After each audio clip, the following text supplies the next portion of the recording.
Vamos lá então, pessoal. Vamos fazer a parte 2 dos modelos de banco de dados. Na parte 1, nós falamos do modelo hierárquico, modelo em rede e o modelo relacional. Vamos falar dos outros modelos hoje, seguindo a mesma linha de videoaulas bem curtas, para não cansar muito aí vocês, sendo que é uma videoaula de resumo do que aconteceu na aula presencial. Então, vamos falar um pouquinho do modelo orientado a objeto. É o modelo que veio após o relacional. Tem um sistema gerenciador de banco de dados orientado a objetos, o SGBD-OO, e trabalha todas as características da programação orientada a objetos, a POO. Quais? Herança, polimorfismo, composição, agregação, métodos, classes, atributos, associação, sobrecarga, overload, override, desculpa, tudo isso aí foi feito aí. E ele é o banco de dados ideal, para você trabalhar com uma linguagem orientada a objetos, tipo o Java. O Java é uma linguagem orientada a objetos, então é ideal que você tenha um banco de dados orientado a objeto. Para quê? Para você poder trabalhar de forma síncrona e usufruir de todas aquelas características que o banco de dados orientado a objeto e a linguagem de programação orientada a objeto nos oferece. Ela tem como padrão o OQL, que é o Object Query Language, que seria o SQL, o SQL estruturado. O Object Query Language é a linguagem orientada a objeto, a linguagem de consulta a objetos aí. Tem um probleminha o OQL, porque ao contrário do SQL, o OQL ele não é, como posso falar, ele não é padrão. Então a gente vai ver alguns exemplos aí de banco de dados e eu vou falar para vocês aí. Bom, quando você tem um banco de dados, um modelo orientado a objetos, você precisa fazer uma modelagem de dados orientado a objeto. Quando você trabalha com um modelo relacional, você tem um diagrama de identidade e relacionamento. No caso do modelo orientado a objeto, nós podemos trabalhar com o diagrama de classes. Aí, ele vai pegar justamente toda aquela parte todo aquele diagrama de classe e vai transformar ele num banco de dados. Exatamente do jeito que é. Erro muito comum, que nós vemos é você transformar um diagrama de classe num modelo relacional.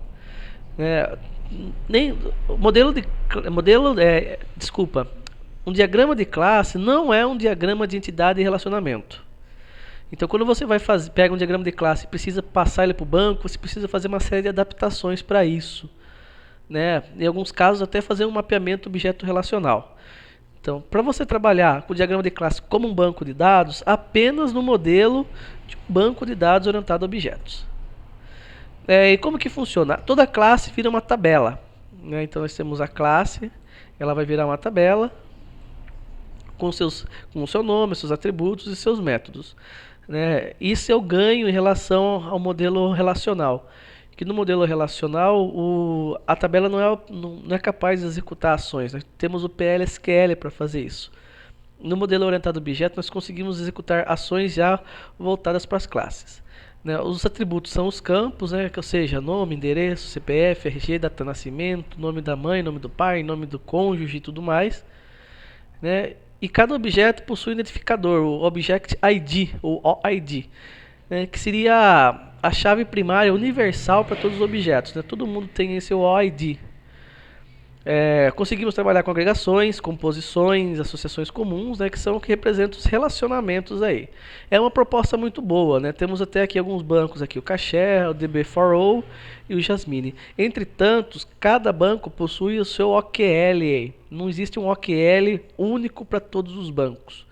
Então, se você trabalhar no OQL do Caché, ele não serve para o DB4O. Se você trabalhar no DB4O, ele não serve para o Jasmine nem para o Caché. Então, cada tecnologia que você troca, você precisa reaprender a trabalhar com o banco. Ao contrário de um modelo relacional. Isso chega a ser um problema, de certo ponto, porque você precisa reaprender. O modelo relacional não. Você pode portar do Oracle para o MySQL, para o SQL Server, para o Postgres, sem ter muitos problemas.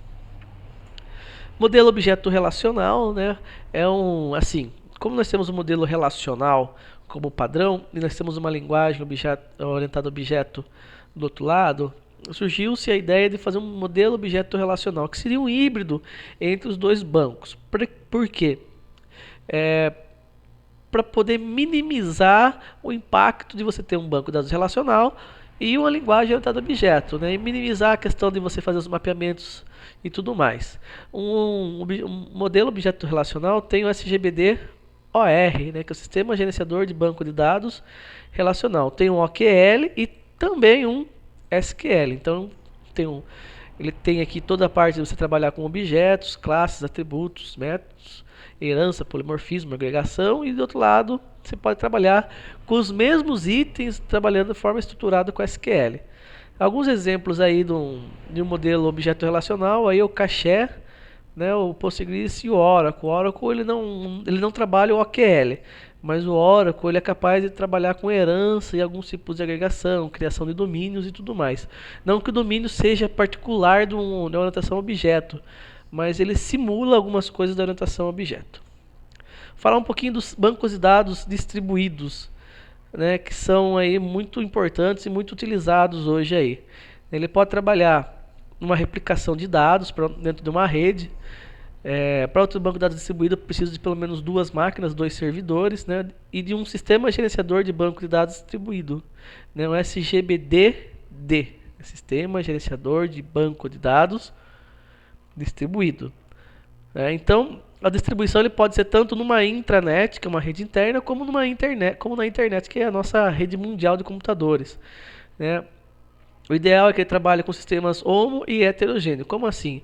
O ideal é que eu trabalhe uma SQL com Oracle, com SQL Server, ou eu posso trabalhar tudo numa SQL, tanto faz, né? Então aqui eu tenho um modelo distribuído de alta disponibilidade, onde eu tenho um servidor mestre, né, um servidor escravo e outro servidor escravo aqui. O que acontece? Na falta do mestre, né, esse escravo assume e replica os dados para cá. Então sempre vai haver a replicação de dados, né? O dados vai para o mestre replica para o escravo. Se não existir o mestre, o escravo 1 assume. Se o escravo 1 morrer, o escravo 2 assume, né? E quando voltar aos outros servidores, o sistema pode fazer a replicação de dados para que volte tudo normal. Eu tenho o balanceamento de carga, que é outro método também bem popular de uso, onde eu tenho aqui no nosso exemplo 3 servidores e cada servidor possui uma base de dados. Então eu tenho aqui clientes no servidor, vendas no outro e produtos no outro. Ao contrário da alta disponibilidade, aqui eu não tenho espelhamento de dados. Caso um servidor caia, né, aqueles dados daquele servidor ficarão indisponíveis. Como assim, Samuel? Se cair o servidor B, né, os meus dados da venda ficarão indisponíveis. Se cair o servidor C, os produtos vão ficar indisponíveis e assim sucessivamente. Então o balanceamento de carga ele é muito bom quando você tem uma carga muito pesada de dados para ser processada, certo? Então ele distribui a carga entre todos os servidores e depois disso ele volta ao normal. Mas ele não tem a replicação de dados e o espelhamento da alta disponibilidade, o que é um ponto negativo, né? Porque se eu perder um servidor, aqueles dados vão ficar fora do ar.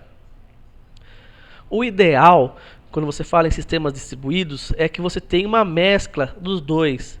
É claro que você precisa ter muito dinheiro para você bancar isso aí, porque é um custo muito alto, né? Quanto mais tempo o sistema ficar online, maior é o seu custo de implantação, custo de manutenção. Por quê? São 2, 3, 4, 10 máquinas. Olha aqui um exemplo bem simples. Aqui eu estou usando 6 máquinas servidoras, onde eu tenho aqui o cliente e a cópia de cliente, a venda e a cópia da venda, o produto e a cópia do produto, certo? Então o que acontece?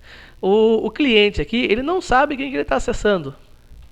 Então, quando ele quer fazer uma consulta de um produto, né, ele vai vir aqui para o mestre, mas ele não precisa saber. Ele simplesmente faz a requisição e precisa que esse dado volte para ele e vai voltar, né, independente de onde vem. Esse aqui é o grande modelo utilizado na internet aí por grandes empresas aí online. Por quê?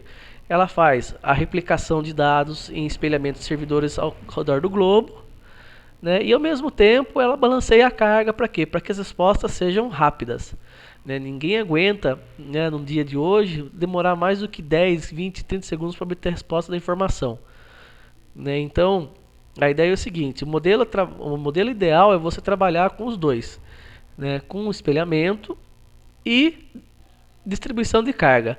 Nesse exemplo aqui, podemos citar que se o servidor mestre B cair, o servidor B escravo vai assumir. Ou seja, em nenhum momento vai faltar algum item aqui, né? Eu posso cair esse, pode cair esse. Só não pode cair os dois ao mesmo tempo. Aí não tem como mesmo. A não ser que eu tenha outro espelhado. Mas nesse aqui ele fica mais tempo no ar e com uma distribuição de dados, uma distribuição de processamento muito boa, o que me traz uma resposta com certa agilidade. Beleza, pessoal? Essa é a parte então, que nós tínhamos para falar. Falei da parte 1 e a parte 2 aí dos modelos de banco de dados, né? Esse resuminho aí, bons estudos e até a próxima.